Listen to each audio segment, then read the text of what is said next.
Kerajaan negeri hari ini menyumbang sebanyak 30 bot dan enjin bernilai RM360,000 kepada Polis Diraja Malaysia untuk operasi menyelamat ketika bencana banjir selain menjaga keselamatan. Ketua Menteri Datuk Seri Haji Nur berkata semua bot berkenaan akan diagihkan ke 10 daerah yang sering dilanda bencana banjir iaitu Beaufort, Tenom, Sepitang, Kota Marudu, Pitas, Sandakan, Beluran, Kinabatangan, Penampang dan Kota Belud. Sementara itu, Haji turut menyaksikan penyerahan sumbangan Sabah Electricity Sdn Bhd SESB kepada waris 8 orang anggota PDRM yang terkorban dan 12 orang lagi yang mengalami kecederaan dalam peristiwa Tanduo Lahad Datu. Sumbangan bernilai RM60,000 dan RM50,000 itu adalah tabung khas polis sempena perayaan Hari Polis yang ke-215. Sumbangan menerusi program tanggungjawab sosial korporat SESB berjumlah RM110,000 itu diserahkan oleh Ketua Pegawai Eksekutifnya Insinyur Muhammad Yaakob Jaafar kepada Datuk Idris Abdullah. Pada majlis sama, Haji yang juga Menteri Kewangan Negeri turut menyerahkan bendera negeri Sabah dan sumbangan kepada anak jati Sabah Adelina Lintanga dari Kota Belud yang akan membawa bendera Sabah menawan Gunung Everest menerusi program pendakian Everest Expedition 2022 Journey to the Top by Sabahan. Tiada guna kita pegang jawatan kalau tidak boleh selesai masalah rakyat, tegas Timbalan Ketua Menteri Datuk Seri Mokhtar Radin ketika menjawab soalan tambahan mengenai masalah air yang berlaku di Sandakan pada persidangan DUN Sabah hari ini. Menteri Kerja Raya Negeri itu berkata beliau sebolehnya mahu setiap masalah gangguan bekalan air bukan saja di Sandakan, malah di seluruh negeri diselesaikan dengan segera. Katanya beliau sedar sebagai wakil rakyat tugas utamanya ialah untuk memudahkan urusan rakyat dengan memastikan masalah dihadapi mereka seperti gangguan bekalan air diselesaikan dengan segera. Mengulas lanjut, Bu Mokhtar berkata gangguan bekalan air berlaku di seluruh negeri terutama di kawasan Sandakan, Sepanggar, Lahad Datu, Beaufort dan Tawau. Katanya JANS juga sudah diarah untuk meningkatkan usaha menangani masalah itu termasuk mengadakan bengkel untuk menambah baik perkhidmatan. Dalam satu lagi soalan tambahan oleh George Hugh mengenai alat ganti pam di loji rawatan air Sagaliut, Sandakan, Bu Mokhtar berkata perkara itu memang diberi perhatian dan JANS sudah diarah memastikan setiap LRA dibekalkan alat ganti dan pam tunggu sedia.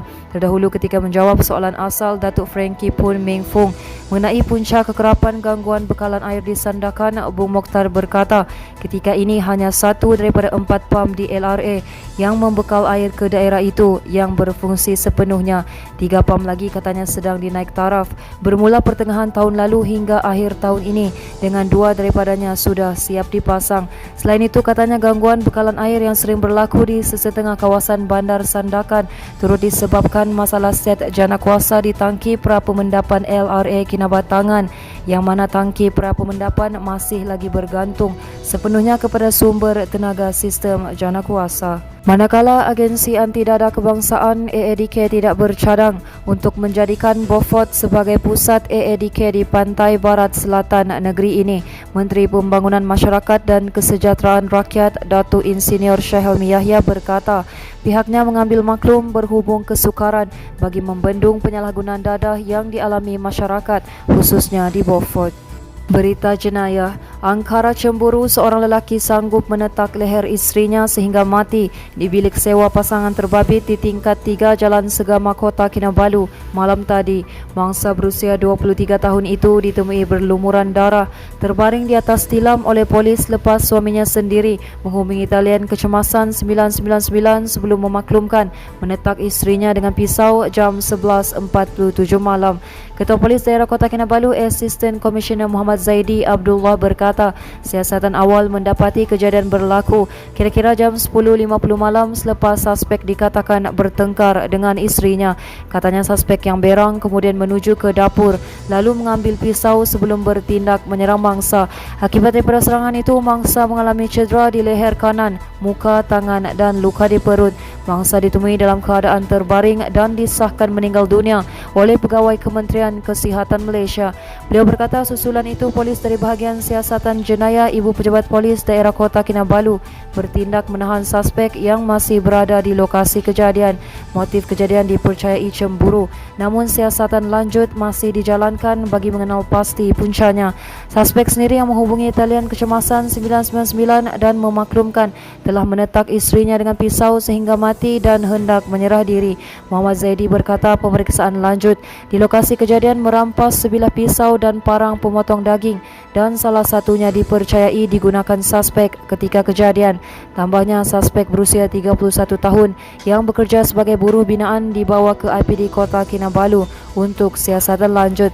Tambah Muhammad Zaidi lagi, kes disiasat mengikut Seksyen 302 Kanun Keseksaan kerana membunuh. Seterusnya, hujan sejak semalam menyebabkan seramai 153 penduduk di Kampung Minusuh Tongot terpaksa dipindahkan selepas kampung berkenaan dilanda banjir tengah malam tadi. Semua penduduk terbabit ditempatkan sementara di Pejabat Kesihatan Kampung Minusuh. Ketua Balai Bomba dan Penyelamat Kinabatangan Nurul Azlan Shah Jamaluddin berkata 4 anggota bomba dihantar ke kampung itu sejauh 155 km sebaik menerima panggilan kecemasan pada jam 11 malam. Katanya penduduk kemudiannya dipindahkan oleh Polis Angkatan Pertahanan Awam Malaysia, Jabatan Sukarelawan Malaysia dan Sukarelawan Pejabat Daerah Tongot.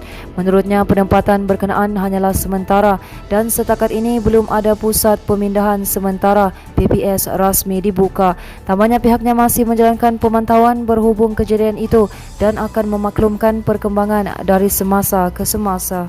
Teruskan bersama kami di asoka.com, berita komprehensif.